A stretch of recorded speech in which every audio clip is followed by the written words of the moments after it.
Welcome back to another episode of Harmonious at Lunch, the show that fuels your business success. I'm Brandon Gano, your host and guide through the world of harmonious business growth. Today, we're unlocking powerful strategies with industry experts to help your business thrive. If you're a business owner, entrepreneur, or executive, you are in the right place. Join me and our incredible guests today on the journey to clarity, growth, and success. It is time to revolutionize your approach to business. Let's dive in with another episode of Harmonious at Lunch.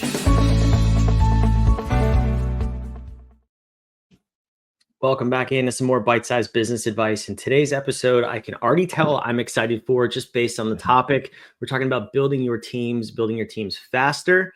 And I have Dr. Mike Neal with me. We're going to talk all about this. Mike, welcome to the show and thank you for being here. Hey, Brandon, thanks so much for having me. So I love this topic because I think it's I'll just say it is the most crucial part to growing a business. You have to get the people right. And if you get it wrong, believe me, I've been there. I'm sure you have too. Really, really hard to recover and grow a successful business from there. So I'm curious. So this is not your background, so to speak. Where did you have this idea to build this company? Well, I'm an eye doctor originally, entrepreneur as well. But the whole genesis of Build My Team came from our optometry practice. We were hiring wrong. We were focusing on using resumes. We had no idea that hiring for somebody's natural strengths and talents was actually a thing. And the bigger problem was we had no idea how effective it is and how profitable that can be when you adopt that approach. So we were just basically doing everything wrong. And this company came out of trying to completely and utterly solve that problem forever. And that's what we did. I love that. And I see that with a lot of people in the medical field. I mean, you have a practice, you're trained to be a medical practitioner, whatever. It could be a cardiologist, it could be a general physician, optometrist like yourself. And there's no business school in optometry school. None. So tell me what that looked like. I mean, where did you find these best practices, air quotes, of just reading resumes and hiring people? Well, that's the thing. We don't read resumes. We built an automated system that determines candidates' strengths and talents. And I'm sorry, I meant like before you built this company. Before. What did that process look like for you? Because I have a feeling it actually looks a lot like most other businesses in our audience outside of the medical field. Yeah, what did it look like? It was pulling out all your hair, death by 1,000 paper cuts from resumes. And like, all joking aside, it was complete learned helplessness. No matter what we did, we still got people who were terrible. And you just end up throwing in the towel. You hear all these phrases like there aren't good people out there. All the good people are taken. Nobody wants to work, those types of phrases. And that's categorically not the case. It's just that you're looking in the wrong groups of people. Yeah. So obviously you came to the point in your career and your practice where it needed an overhaul because the death by 1,000 paper cuts is never any fun. For sure. So what was that evolution, and talk to me about how you Build My Team? Yeah, I was in executive coaching at the time and looked at how companies like the Four Seasons, Disney, those types of really high-end service companies built their teams, kind of reverse engineered their process. I mean, it obviously took a while. And what I realized is they're not using resumes to make those decisions. They use assessments that measure people's strengths and talents. So we were able to build that system, built it in an automated, scalable way. And now our hiring platform for Build My Team is essentially almost completely automated. When a candidate applies to the job descriptions that we write for our clients, within 5 seconds, they get a text. And it's all done via text, takes about 10, 15 minutes, and it determines what their natural strengths and talents are. And Brandon, that's the whole game right there. When you hire somebody who you already know can do the job, you already know that they have the natural strengths and talents, that's the definitive approach to get these A players that we've all been dreaming about on your team. They may not come from normal walks of life. They may not come from a place with experience, but we measure how quickly they learn and they get up to speed incredibly quickly, no bad habits to undo. It's pretty exciting. And the impact they make on your team is fantastic. Absolutely fantastic. So that's what we've been able to do.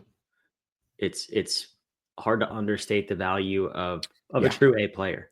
And that it's Right. incredible when you can actually find them. But it's you Mhm. kind of glazed over a part that I kind of want to dig in on.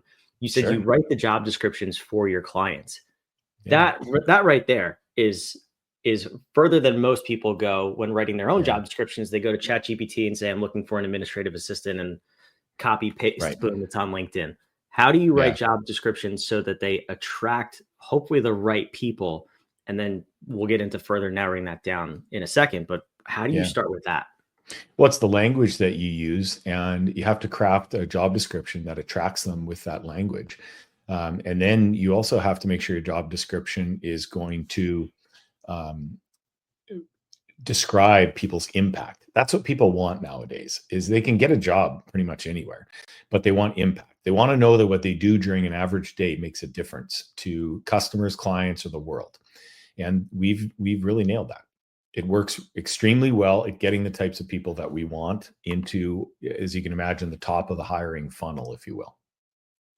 Yeah, absolutely. Now, when you're working with your clients, the companies who are doing the hiring, I'm curious how much background work do you do on them if it's a first time client to really Mhm. understand who would be a good fit for that role, what that language needs to be externally facing to attract the right people.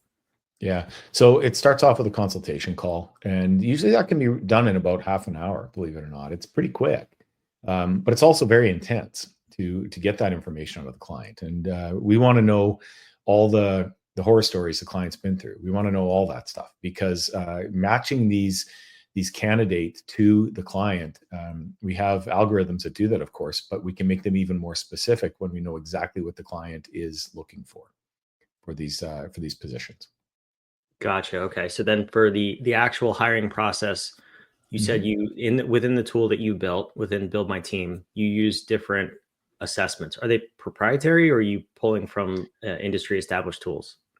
We tried to do industry established tools, and they weren't enough. So we've got a proprietary setup now, and it's also automated. At the end, we do a video interview, and that's a company that we work with, a partner of ours that handles the video interviews as part of our process.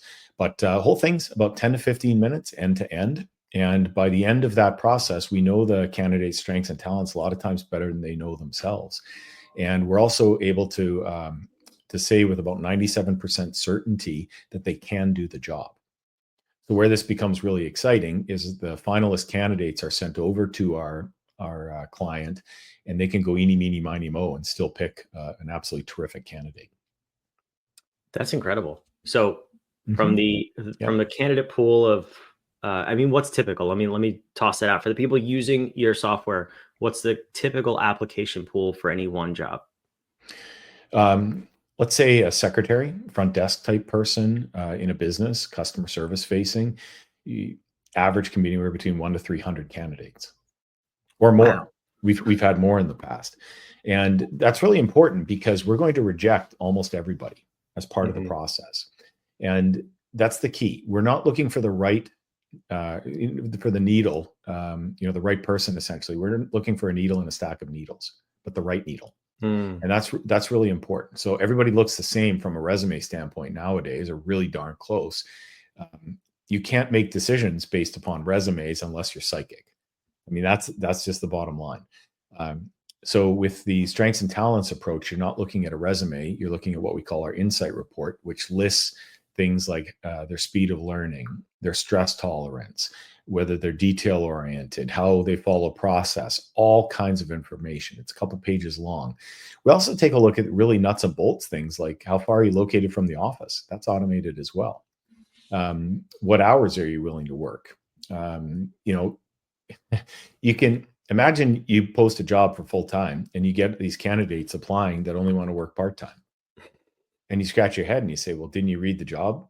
And they're like, "Oh, now think of the time wasted." So another way to really think about all this is just flat out put your time wasting black hole hat on and imagine how these people can suck the absolute life out of you as a business owner and you get nowhere, because that's hiring on an average day nowadays is getting nowhere. spinning your wheels, questioning your toner budget for your printer, printing out all these resumes, things like that. We can all joke about this, but that is the hiring cycle and the approach right now. With how we do it, you can hire somebody in an entry-level position or up to middle management with less than an hour's worth of net work, believe it or not. The Per initial person consultation or for the job?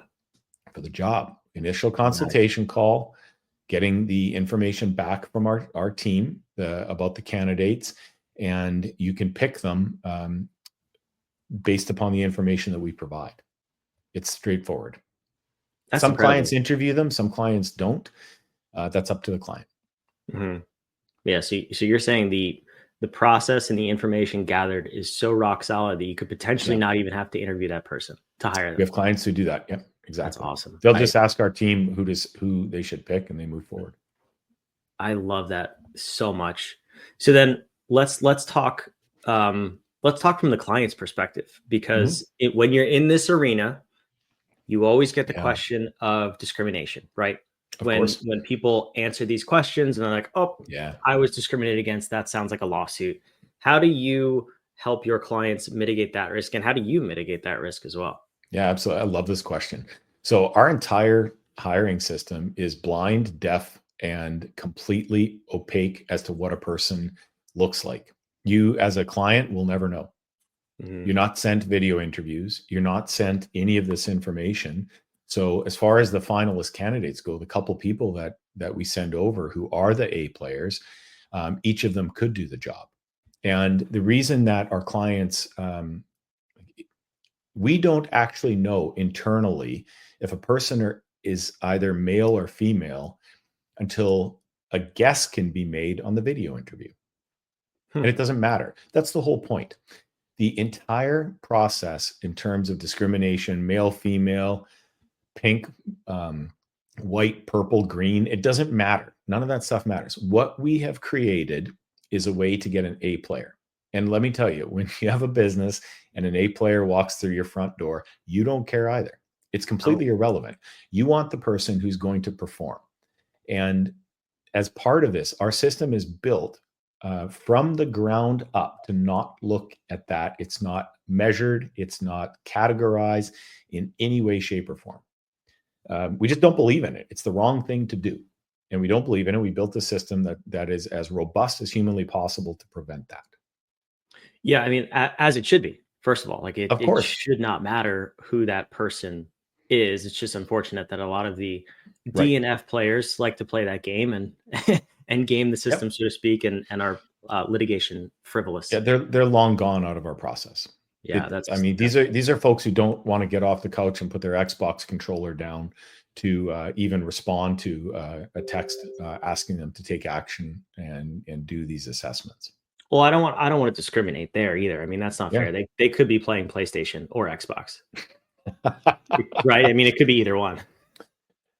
Atari. Let's bring that one back while we're at it. Throwback. Let's go way back in time. Yeah, exactly. But the point is, those folks they're not lifting a finger. They're looking for the easy road through life. And while it's a whopping 10 to 15 minutes to do these assessments, we do ask a candidate to take action, and that eliminates about half of the candidates right off the bat. Mm-hmm. So you can imagine, as you know, doing this the old-fashioned way, those 50% of the people, it's almost exactly 50%, they are the ultimate time wasters. Yeah, absolutely. And they're probably the professional interviewers too, if I had to guess. Yes. Do you ever get those people that squeak through the cracks though? I mean, how do you filter out those people who interview really well? And I feel like answering the questions on through your process would weed them out, but do they squeak through?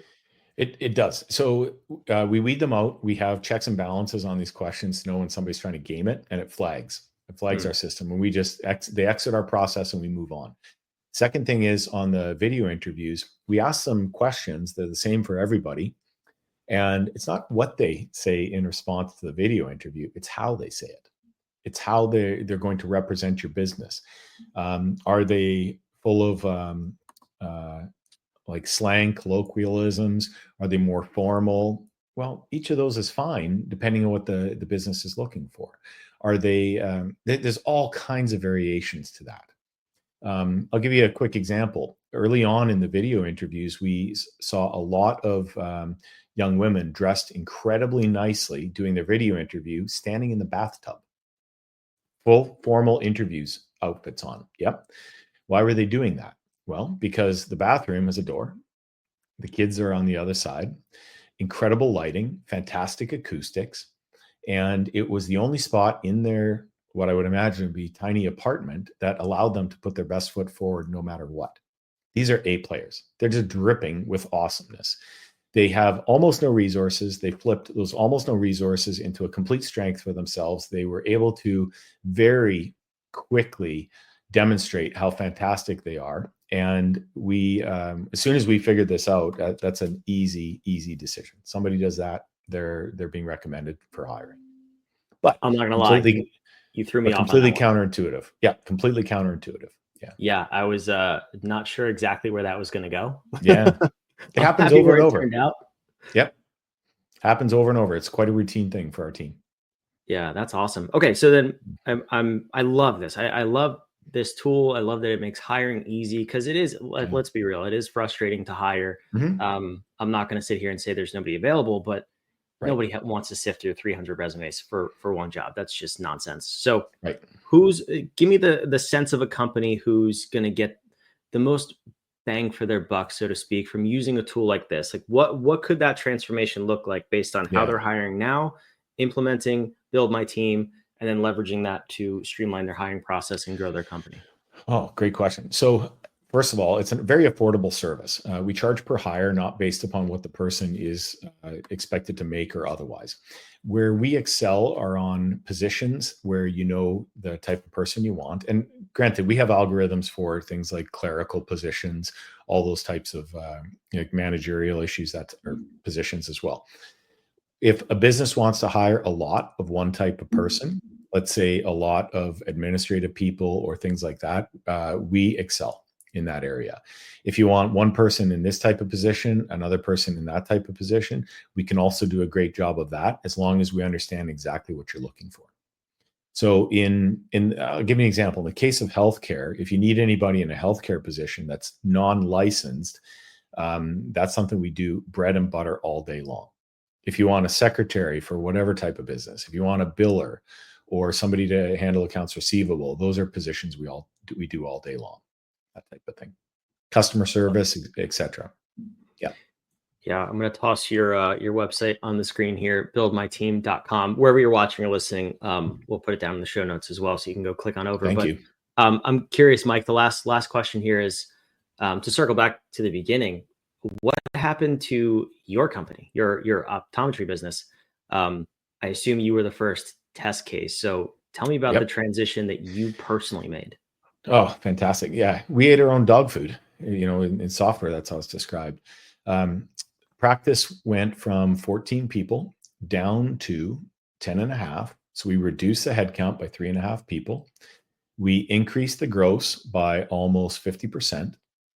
And the net went up almost 3x. Wow. Well, how's that possible? I was called out on this on a podcast. The listeners didn't believe. They contacted the podcaster, and I showed them our tax returns offline. So it's not only accurate, it took about 2 years. It can happen a lot faster for our current clients. But the reason being is that the C and the D players exited the team, and they were replaced by A and B plus players. And if you've never experienced having an A player on your team, I will definitively tell you they will do the work of 2 to 3 people or more. In a lot of cases, it can be more. And they'll do it for a similar or even same price as the C and D players. It also flips your culture around too. Oh yeah. Because when you have a bad culture, the easiest way to fix that is not to buy a box of donuts or bagels. It's to remove the C and D players from the team and let your rock stars be rock stars. Yeah, and instead of bonuses, you do Friday afternoon pizza parties. Obviously, I mean, everybody knows that. No, I love it. And I'm not going to question that, because I respect the people who do, but that tells me that you've never experienced an A player on your team, because I've done this for my own companies, other companies that I've been in executive leadership for, and the results. Like it happens, and quite honestly, those results are I would say, average and attainable for every single person if they just focused on hiring A players. So I fully believe you, and I really hope more people reach out and thanks. use your software and help them grow their business. So Mike, we do. Thank you. We do one thing incredibly well, and that's it. We're not trying to do everything in HR or anything like that. It's one thing over and over, repeatedly, predictably, and thoroughly. So thank you. I love it. Well, thank you for being here. Thank you for sharing your story. And for those of you watching and listening, again, buildmyteam.com. It's down in the show notes below. I hope you go check it out. Please put some effort into hiring A players. I promise you it'll make a difference. And then even better, you can come back here because you'll have a bunch of extra time and just binge listen to Harmonious at lunch. So benefits all of us, right? Absolutely. All right, Mike, we'll talk to you later. Thanks for coming. Thank you. Thanks for listening to another episode of the Harmonious at Lunch podcast. Make sure you subscribe on whatever platform you're on, and we want to invite you to join us in the Small Business Success Facebook group, our private group where guests and listeners come together to grow your business. We want impact-driven entrepreneurs who are ready to go to the next level in this group so we can all share ideas, collaborate, and grow our businesses together. Go to whatif.com/group, and we want to invite you to join today. See you on the next episode of Harmonious at Lunch.